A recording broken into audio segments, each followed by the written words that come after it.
If you're looking for the best visibility and fidelity in Warzone 2, then you need to look no further than these Nvidia filters that I'm going to be covering today. Now, I will commend the developers for improving on visibility since Warzone 1. It's a lot better here, but there's still major improvements to be made. Nvidia filters are the best way you can resolve it all very simply. So before we can play around with any filters inside of Warzone 2, you need to enable it globally in the Nvidia overlay within the GeForce Experience application. So the way you do that is come down to the bottom right. You should have an Nvidia symbol here.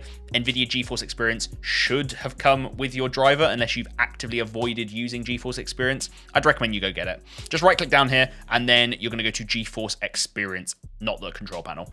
And then in here, you then need to click the settings area and you'll have the in-game overlay with a toggle here. For me, I've already got it on. You guys might not have it on. You just need to make sure it's showing as green and the sliders to the right. That means that it's on and you can enable it within Warzone 2.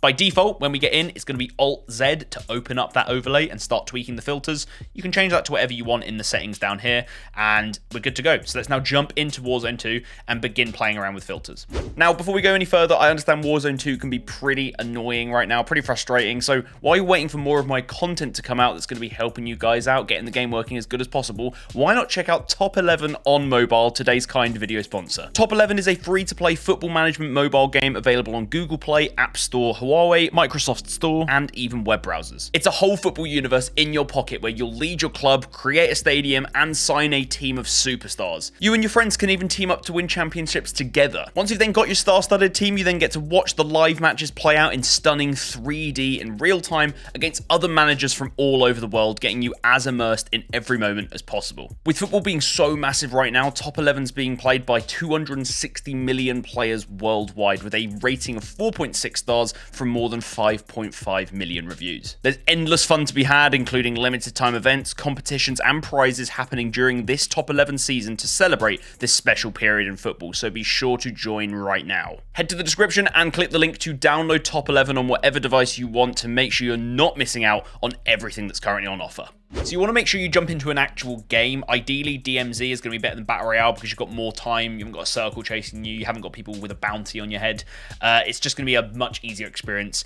You need to make sure you're actually in game so you can see the game you're going to be running around in, get a good view, and then we can play around with the Nvidia filters. So to open up our Nvidia filters, Alt-Z, and then you're going to click Game Filter on the overlay and you'll get this area opened up over here.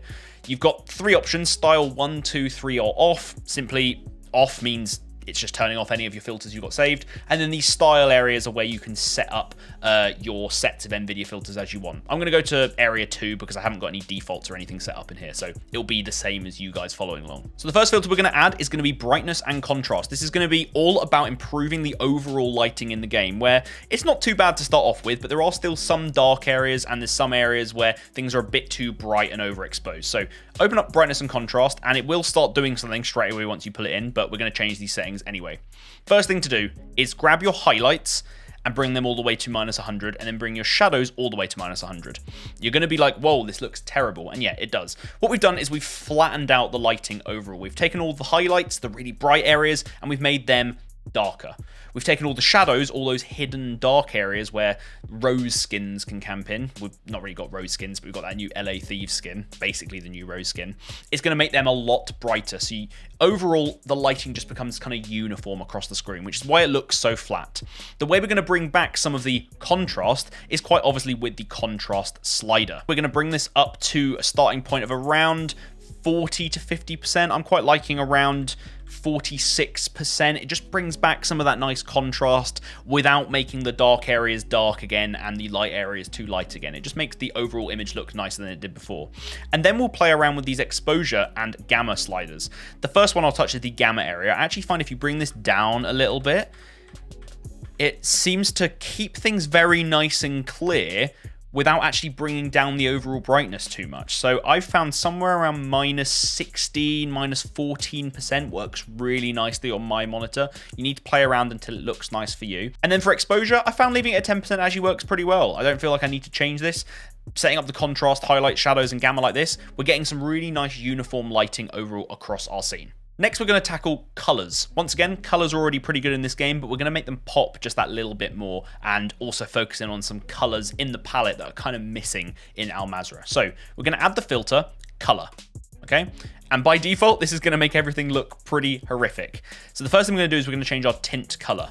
I found that a tint color of 40 brings in some of the blues which are missing from the color palette of Al Mazrah, and it's still going to look way too blue. So we're actually going to turn this tint intensity, down to around 10%.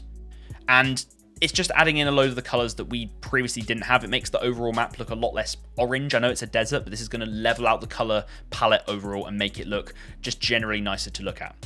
Then we're not going to touch the temperature, but we're going to grab the vibrance and we're going to bump this up to something around 60%. Once again, it's going to be personal preference how you like to have your colors and how much you like to have them pop. But this is going to make a lot of those oranges, the predominant colors that we had on Al Mazrah before adding the color, it's going to make them pop through, but we've still got the nice blues on top. It really blends it all together and gives a much better overall color palette for Al Mazrah. We've got one more filter to add, but just look at the difference so far. You go to off, everything looks so horrible, flat, colors don't pop, some bits are too bright, some bits are too dark. We switch this on, it's nice, it's flat, colors are good. We're looking good so far. Next thing we're going to add is the details filter, and this really brings it all together. This is going to be a mixture of some sharpness and some overall clarity improvements. So first thing we'll do is grab this clarity and we're going to bring it all the way to the right. It's hard to really see what this is doing. It's sort of sharpening, but it's more just that it's bumping the texture clarity overall. It's making everything way less hazy than it begins with. The next thing to do is bring bloom all the way off. Bloom is this kind of horrid lighting, almost like the sun is in your eyes. I don't know why it's in here. I don't know why you'd ever want it. Maybe for a stylistic feature, but yeah, we're going to just keep it to off, 0%. Next, we've got HDR toning, which sort of feels like it should have been in the brightness and contrast area. It essentially brings down those highlights just that little bit more. You'll see as I bring this down, a lot of the kind of overexposed sky and a lot of this water down here is just going to be cut back a little bit so we can focus on the things we care about, the areas of the land in front of us, the buildings where people can be. I like to put this at around minus 40%. I don't feel like bringing it any lower than that is too helpful. It feels like it's sort of sharpening the image a bit. It's just improving the overall lighting. It's a really powerful part of the overall Nvidia filter process. Then finally, we've got sharpen, which is a personal preference overall. I really don't feel like you need to have this too high in this game. I've currently got a sharpening filter running through another area, which I'm going to probably cover in another video in the future. But you've also got Fidelity FX cast sharpening built into the game. So sharpening filters are not as necessary. I think that the default of 50 is way too horrid. Some people might like it. So I tend to turn this down to something around 30, gives a nice overall level of sharpening, and that does the job for me. So if we take a look around now, this is how our world is looking. We've got really nice sharp visuals. Lighting isn't too blown out. We can compare this quite quickly to what it looked like before. There's someone driving around in a truck below me. This is what it looked like by default. It almost looks like a different game. And I thought that this looked pretty good out of the box, but it doesn't compare to what you get from a good set of Nvidia filters like this. If it doesn't look perfect for you, you think certain bits are too dark, you think certain bits are too bright, you don't like the colors, you can go back in and adjust those filters just by little amounts and see what works for you. But I'm hoping that what I've given you guys today gives you the basis to work off and get your game looking as good as it can. If you found this video informative or useful in any way, then please be sure to share it to other people that you guys are playing with, get that competitive advantage, and also subscribe to the channel for more guides and settings and general gameplay videos for Warzone 2 coming very soon. The next thing you need to do is watch my video covering settings that you didn't know you need to change in Warzone 2. Some gameplay settings that are incredibly important and are disabled by default or just set to the wrong setting. Not very good. You need to go change them right now, so give it a watch.